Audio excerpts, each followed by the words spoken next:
Hola, cordial saludo a la docente Judith Verdugo, encargada del curso T03 de Procedimiento Penal, y a mis demás compañeros. El día de hoy, junto a mi grupo, les venimos a hablar de las nulidades, cuya ley es la 906 del 2004. Este grupo está conformado por Jorge Ojeda, Antiguo Orellano, María Viloria y mi persona, Malena Oñoro. Hola, soy Jorge Ojeda y vine a traerles dos conceptos sobre el proceso penal. Carneluti concluye que el proceso penal es el instrumento por el cual se desarrolla el ius puniendi del Estado. Es además el único instrumento para ello. Los términos delito, pena y proceso son rigurosamente complementarios. En efecto, para Carneluti, la fórmula del principio de legalidad penal, no hay delito ni hay pena sin ley, debe completarse con la de ninguna pena sin juicio. Es decir, que resulte imprescindible la existencia de un proceso previo para que pueda imponerse la pena a un sujeto por la comisión de un hecho tipificado que es notificado como delito. Como segundo autor tenemos a Bauman, que concluye que el proceso penal va encaminado al conjunto de las normas destinadas a regular el procedimiento para la determinación y realización de la pretensión penal estatal. El proceso penal ha de regular el procedimiento para determinar y realizar dicha pretensión. Bauman dice que los procesos penales son los procedimientos encaminados a la investigación, identificación y penalización de las conductas fuera de lo establecido en la ley y encontrados como delitos en los códigos penales. Bueno, un ejemplo de nulidad procesal sería que cuando hay una indebida notificación, es decir, que el demandado haya fallecido y la parte demandante ignora esa situación y procede a notificarlo en la última dirección que conocía. Al no concurrir el demandante solicita al juzgado que se le nombra un curador ad litem para que conteste la demanda, pero antes de fallar el proceso, se le informa al juzgado por cualquiera que aportando el registro civil de defunción en donde indica el insuceso, el despacho declara la nulidad de todo lo actuado hasta ese momento y se reinicia el proceso de la fecha de la admisión de la demanda. Es volver a empezar de nuevo, cuando se omite los términos u oportunidad para alegato de conclusión y se dicta sentencia, la nulidad.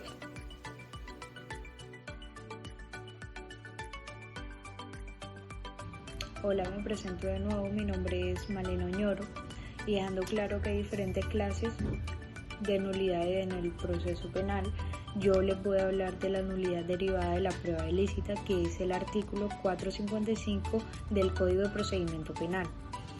Para desglosar un poco el tema, ¿qué es prueba ilícita? Es ese acto o prueba obtenidas con violación de derechos fundamentales, y esto es motivo de exclusión o de nulidad. Ahora, ¿qué es nulidad? Nulidad en derechos son aquellos actos que no tienen efectos jurídicos.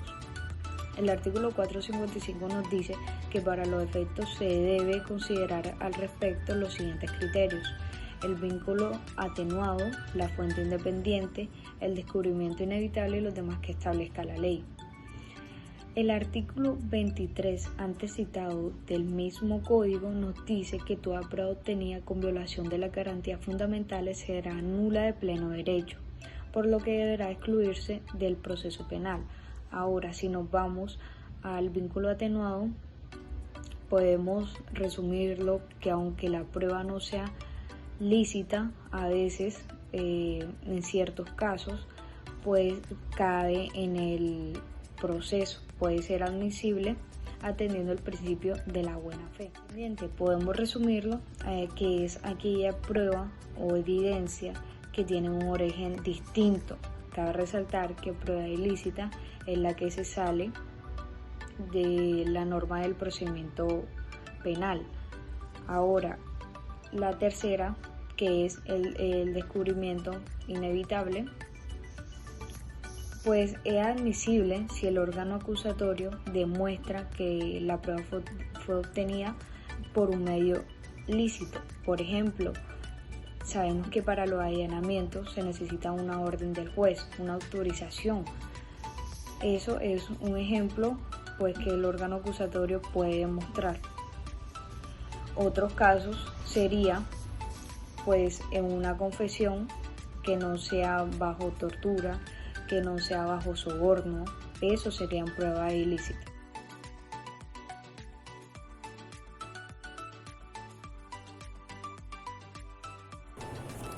Continuamos conversando acerca de la nulidad por incompetencia del juez. Esta se encuentra consagrada en el artículo 456 del Código de Procedimiento Penal, que dice: será motivo de nulidad el que la actuación se hubiere adelantado ante juez incompetente por razón del fuero, o porque su conocimiento está asignado a los jueces penales del circuito especializado. Hablemos acerca de los términos fuero.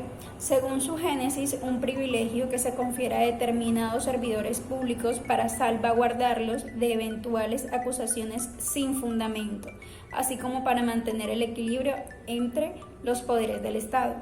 Ahora, acerca de los jueces penales del circuito especializado. Conocen en primera instancia los delitos contra personas y bienes protegidos del derecho internacional humanitario.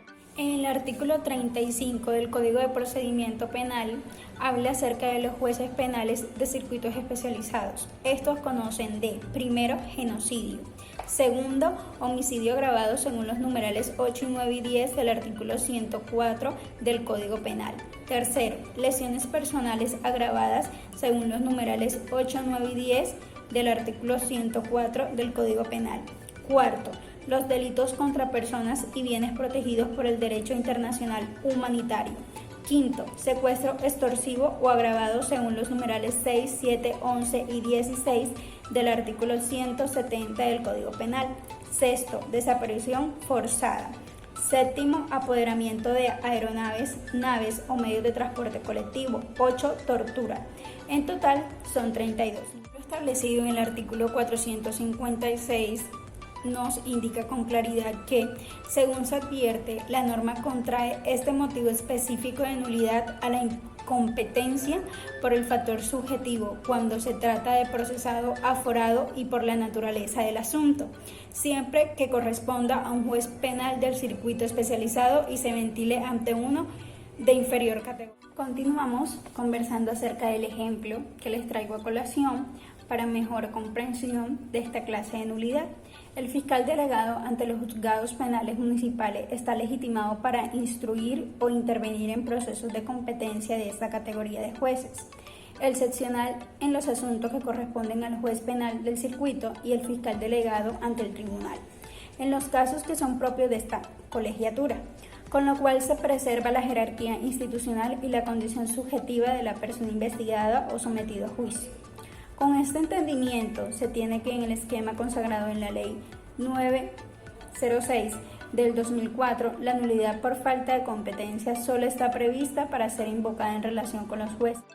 También puede plantearse que la incompetencia por el factor subjetivo cuando se trata de dos personas aforadas, caso en el cual el fiscal competente para investigar y acusar es el fiscal general de la Nación, lo consagra la Ley 906 del 2004.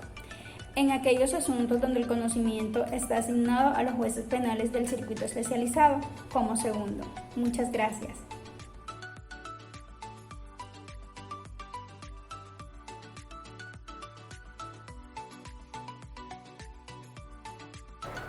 Buenos días, profesor y compañeros. El día de hoy les vengo a hablar sobre la nulidad por violación a las garantías fundamentales estipuladas en el artículo 457 de la Ley 906 del 2004 en el Código de Procedimiento Penal, la cual establece la norma como causal de nulidad a la violación del derecho de defensa y al debido proceso en aspectos sustanciales. Bueno, ¿cuándo tenemos la oportunidad de invocar esta nulidad?